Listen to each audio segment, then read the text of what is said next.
A Trip to Asgard by M. Iris Alicea. Narrated by Maria Chester. For this and other recordings like this, subscribe to my YouTube channel, Wonderful World of Stories, or follow me on Tumblr at realmjumpingstoryteller.tumblr.com. Chapter 3.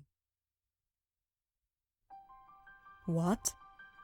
Thor alternated between sending Loki glances of thanks and confusion for the snack and the creature's trap. "Thank you, brother. You are being unusually helpful today." Loki cocked his head in acknowledgement. "You're welcome, Thor. I may have had another reason to halt him in his tracks.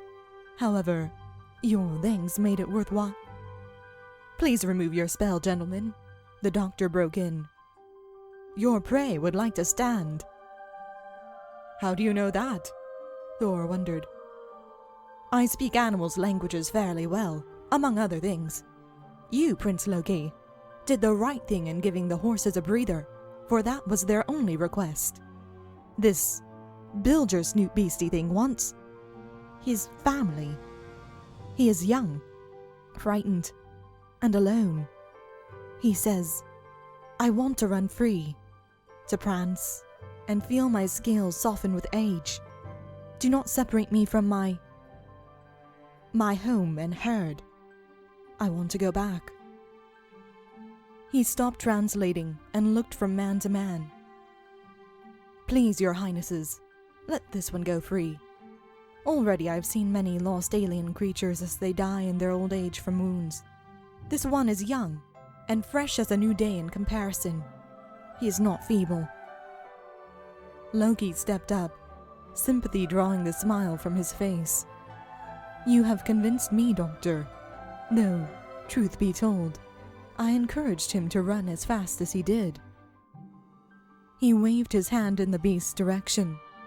The young animal quickly rose to its feet and rubbed its forehead on a tree, scratching its budding antlers. Loki glanced back at the pair of travelers. As usual, Thor was far too eager to let the chase be challenging, had I not stepped in. Thor looked at Loki with renewed interest. "Truly? I wondered at its stamina as it kept evading me. No matter their age, the bilge snipes are a stubby race. They smell like fish and bound away into the air. That is, for a short jump each time." Thor shook his head. Loki tutted. "At any rate, Thor, you know that a short, quick kill would have been no fun for you. This one is unneeded. After all, the boars are being roasted for dinner. Your favorite. That is what the cook told me when she handed me these cookies." "True. Doubtless there was some fun in this arrangement for you as well, Loki." Loki said nothing. He held Thor's gaze until the taller prince looked away. Thor smirked. "You have also made your point. I will yield to the request. After all, I prefer to hunt a proper grown-built snipe rather than their young." He pushed aside his cape, drew his sword, and hacked at the tree limbs that blocked the way into the rest of the forest. The beast wasted no time in slipping free. The doctor beamed. "Thank you for this merciful choice. Another first for me. One is saved before any death happens. This is a good day." Thor smiled, sheathing his blade. "Then I am glad of its release, for your sake."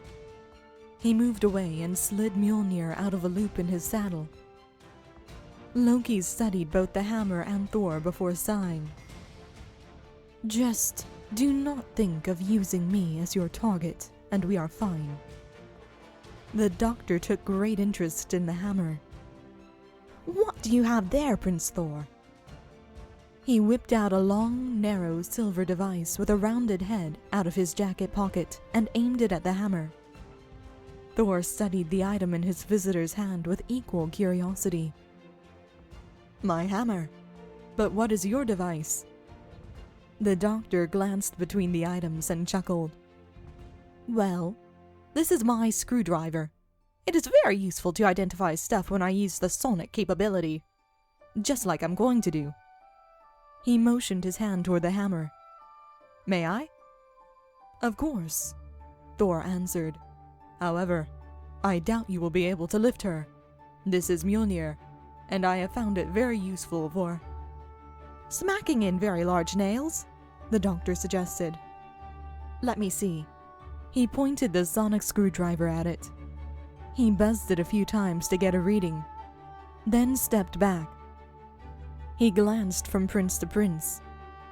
Ah, well, as you said, Your Highness, that is Mjolnir. She was forged from the heart of an old star and put together with mountain ore. I find most interesting that it came from the hand of the 3-in-1. It bears the mark as well, and it only belongs to the person who can use it. Classic. It really is wonderful. Thor studied their guests with new interest.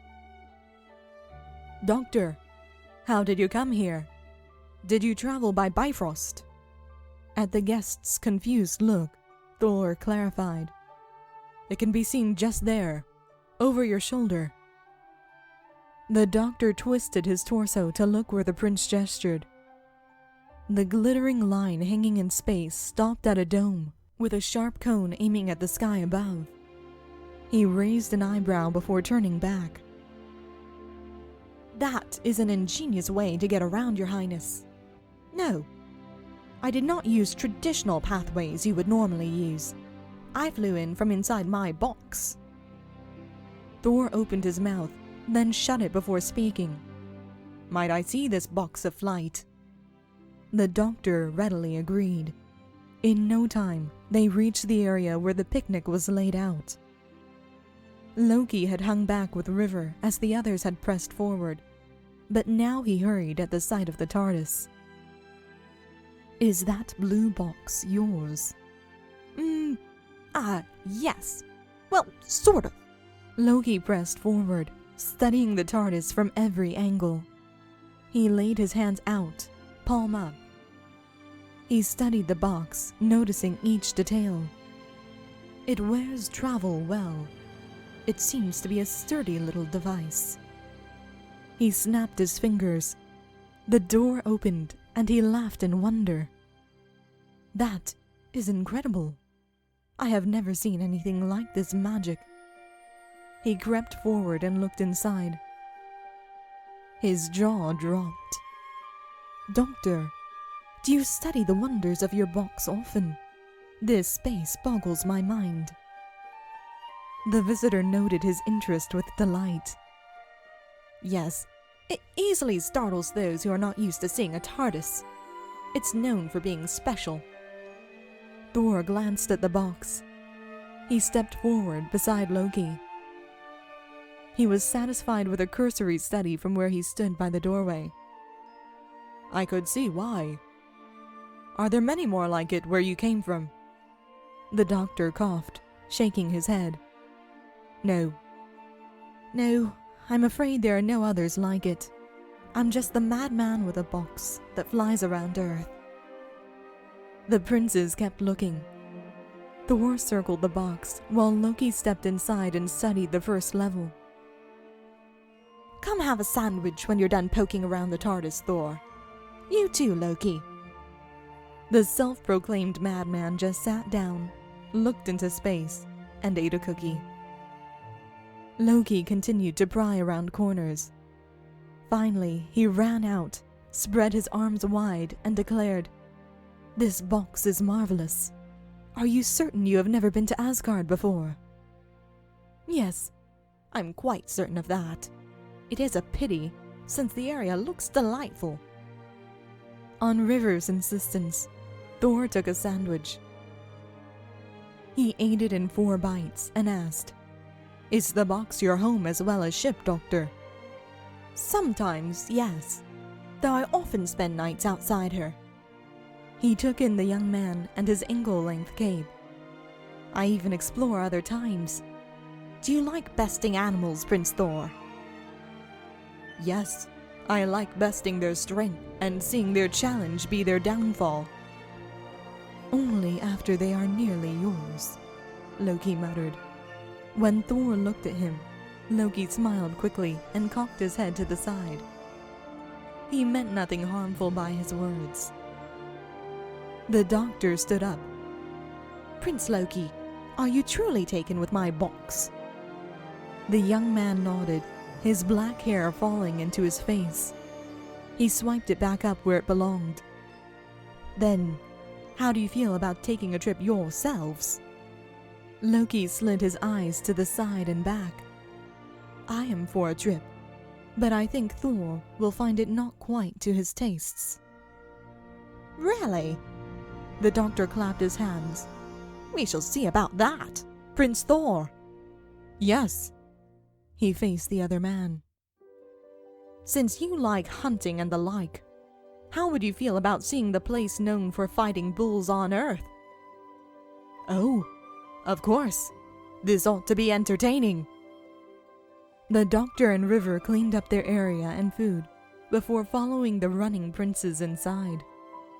He debated good places to go. Would the 17th century work? No, make it older. Aha! I have it! Let's be off! The foursome eagerly crowded around the hub as the doctor pushed buttons. Loki asked permission to roam and soon discovered the closet and library on adjoining sides. To him, it felt like no time had passed before they had landed. He ran up to the main deck. Where are we? Did we leave home? Yes. It's back there quite a ways. Hopefully we should return sometime before dinner. We made it to Seville, in Spain. The doctor spun on the balls of his feet, then gestured at the door. Shall we go? Thor grabbed the knob and burst outside. This place appears like home. The houses are tiled like those that surround the palace. Where can we get some food? Again? Loki sighed. Your stomach knows no bounds. He stepped out, then waited for River and the doctor to follow. The last man out of the box shut the door and clapped his hands. Now, what ought we to do, your highnesses? A bellow caught his ear, and he spun to see a charging beast head straight for Thor's back.